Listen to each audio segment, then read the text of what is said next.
Yes. My name is Gustav Brigleb. I'm the pastor over at St. Paul's Presbyterian. Yes, I've heard your broadcasts.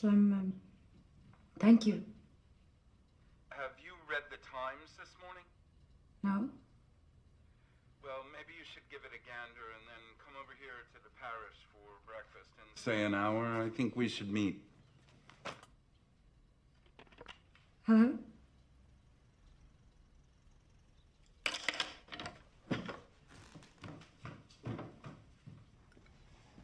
Mysterious case, really. Acting on the request of the Los Angeles Police Department, Dr. Earl W. Tarr, child specialist, examined Walter Collins to determine the cause of his loss of weight, paleness, confusion, and rundown condition noticed since the return of the boy to his mother last Monday. Lovely bit of phrasing, isn't it? Notice since the return of the boy to his mother. Now, not only does that clearly state you're the boy's mother, but one could infer from it that you're somehow responsible for these changes, and that the police department is concerned for the boy's welfare while he's in your charge. You should try the eggs. They're very nice.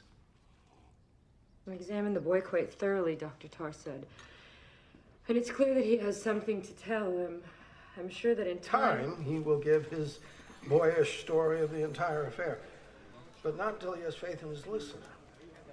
And that is what is lacking here. Faith in the poor lad's story. In the course of my examination, I found nothing to dispute the findings of the LAPD. Why would they do this? To avoid admitting they made a mistake when they brought back the wrong boy. Of course, anyone reading the newspaper with half a brain would see through it instantly. Sadly, that would exclude about half the readership of the Times. Mrs. Collins, I've made it my mission in life to bring to light all the things the LAPD wish none of us ever knew about. A department ruled by violence, abuse, murder, corruption, and intimidation. When Chief Davis took over the force 2 years ago, he said, "We will hold court against gunmen in the streets of Los Angeles. I want them brought in dead, not alive. And I will reprimand any officer who shows the least mercy to a criminal." He picked 50 of the most violent cops on the force, gave them machine guns and permission to shoot anyone who got in their way. He called them the gun squad. No lawyers, no trials, no questions, no suspensions, no investigations, just piles of bodies. Bodies in the morgues, bodies in the hospitals, bodies by the side of the road, and not because the LAPD wanted to wipe out crime. No, the LAPD wanted to wipe out the competition. Mayor Cryer and half the force are on the take, gambling, prostitution, bootlegging, you name it. Because once you give people the freedom to do whatever they want, as the Lord found in the Garden of Eden, they will do exactly that. This police department does not tolerate dissent or contradiction or even embarrassment. And you are in a position to embarrass them, and they do not like it. They will do anything in their power to discredit you.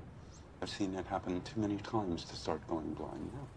That's why I wanted to meet you, to let you know what you're getting yourself into, and to help you fight it, if you choose to. Reverend, I appreciate everything that you're doing and everything that you said, but I'm not on a mission. I just want my son home. Mrs. Collins, a lot of mother sons have been sacrificed to expediency around here. Your son, unfortunately, would not be the first, but if you do it right, he may very well be the last.